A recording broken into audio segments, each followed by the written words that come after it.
जुलाई 2012 को मंत्रालय में लगी हुई आग ये केवल मुख्यमंत्री पृथ्वीराज चौहान और अन्य वरिष्ठ अधिकारियों की लापरवाही से हुई है और इस लापरवाही का फल आम जनता को भुगतना पड़ा। ऐसा कहना है यूनियन मिनिस्टर शरद राव का। इसलिए उन्होंने इस बात की जानकारी देने के लिए आयोजित किया मराठी पत्रकार संघ में पत्रकार परिषद।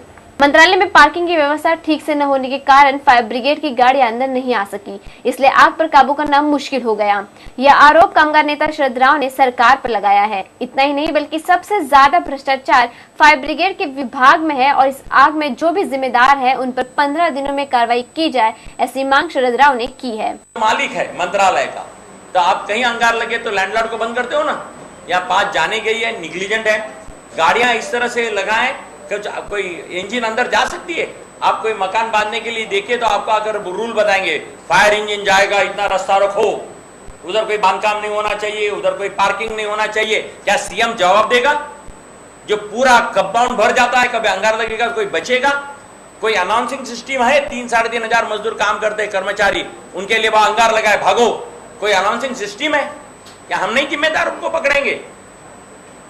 दुनिया को तुम बड़ी बड़ी सूचनाएं करते हो और 300 करोड़ रुपए पब्लिक का जाएगा रिपेयर करने के लिए। वसूल करो इस सीएम से, वसूल करो चीफ सेक्रेटरी से, वसूल करो चीफ फायर ऑफिसर से, वसूल करो जो head of fire brigade additional municipal commissioner उससे, और जिन्होंने भर्ती होने नहीं दिया वो सुबोध कुमार से। We are very serious. और हमें मालूम है कि पुलिस कमिश्नर की हिम्मत नहीं होगी सीएम के खिलाफ एक्शन लेने की, उनकी हिम्मत नहीं होगी दूसरे आईएएस अधिकारियों के खिलाफ एक्शन लेने की। हम तो 15 दिन की मोहलत देंगे, लेकिन साइमल्टेनियसली हम जाएंगे चीफ जस्टिस के सामने कि इसकी इन्वेस्टिगेशन होना चाहिए, सब कागजात जब्त करो और आदेश दे दो इस केस को दर्ज करने के लिए। इस देश में लोकशाही है, घटना के मुताबिक सभी एक लेवल के लोग हैं, ऐसे कहीं नहीं हो बड़ा है और एक छोटा है, कार्रवाई छोटे पे होती है, बड़े पे भी होनी चाहिए।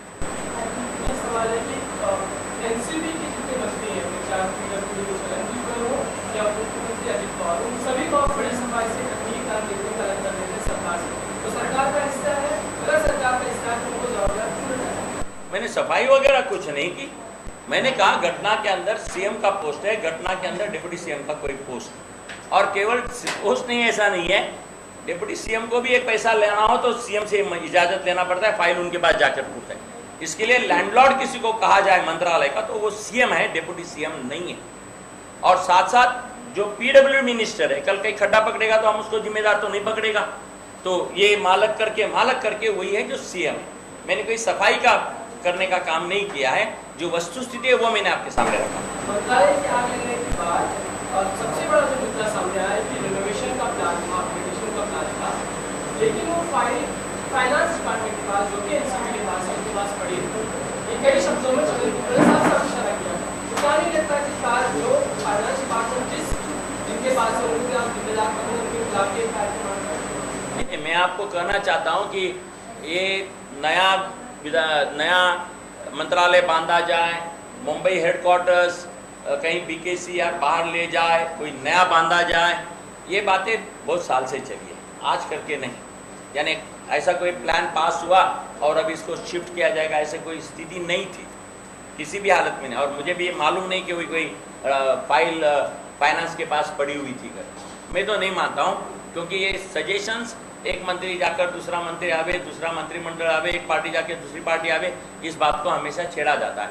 और इसका क्रक्स ऑफ द प्रॉब्लम था कि कॉन्सेंट्रेटेड जो था पूरा सत्ता स्थान साउथ बॉम्बे में, बिजनेस के लिहाज से, सरकारी दफ्तरों के लिहाज से, इसको ईज कैसे किया जाए, इसके लिए मंत्रालय कॉरपोरेशन शिफ्ट करने की बातें चलती थी उस जमाने में, लेकिन आज वो हालत नहीं, क्योंकि बीकेसी वापस खड़ा रहा, तो अभी वो मामला आकर यहाँ पर खड़ा नहीं रहता है।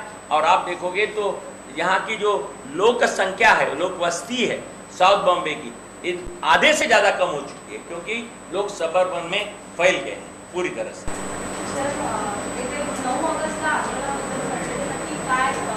खुलासा किया कि सबका ये एम था, हमेशा रहना चाहिए आपका भी, कि एक घटना घटी है, सब इधर भीतर हो गया है, उसको नॉर्मलसी में आ जाए पब्लिक इंटरेस्ट में।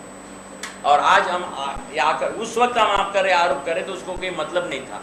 हम रुके, और जब अभी 2-3 दिन से उन्होंने मंत्रालय का व्यवहार शुरू कर दिया है, उसके बाद हम लोगों ने ये पोजीशन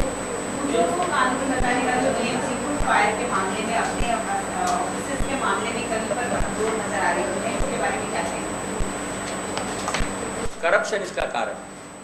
फायर ब्रिगेड के अंदर करप्शन जितना है शायद कहीं नहीं। और ये बड़े अधिकारियों का आपको मालूम है, कोई प्लान पास करना जाना पड़ता है, हाई राइज बिल्डिंग का कुछ होगा तो जाना पड़ता है, लाखों एस्टेब्लिशमेंट है, उसके हर लाइसेंस को रिन्यू करना पड़ता है, नया कोई लाइसेंस आता है तो देना पड़ता है। और आप देखोगे कितने फायर स्टेशन, कितने पेट्रोल पंप है जिसके नज़दीक साकी नाका वगैरह आप जाकोगे लकड़ी की वखारे हैं, क्या अलाउ करते हैं?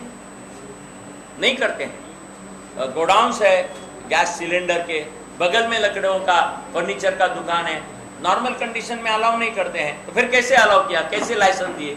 पैसे से। क्या ये कंफ्यूजिंग स्थिति नहीं है कि आपका कार्यकाल जो है 17-18 महीने का रहा होगा, उनको आप कहते हैं कि उनको आप प्रोसिक्यूट करने के लिए आप जिम्मेदार होते हैं, लेकिन जो एनसीपी सत्ता में है आप उनको कोई आगे नहीं लेना चाहते, आपको कुछ नहीं कहते। एम्प्लॉयमेंट का सब दरवाजे उन्होंने बंद कर दिए थे। जितने प्रपोजल्स गए आदमी को भर्ती करने के लिए उन्होंने रिजेक्ट करके भेज दिए। और ये कुछ सरकार के पास नहीं जाते हैं, फायर ब्रिगेड के जो एम्प्लॉयमेंट के जो सजेशंस वगैरह जो जाते हैं वहाँ पे नहीं जाते, और ये सीधा कर देता था कॉन्ट्रैक्ट में ले लो। आपको मालूम है उन्होंने सबसे पहला जो गंदा काम किया यहाँ पर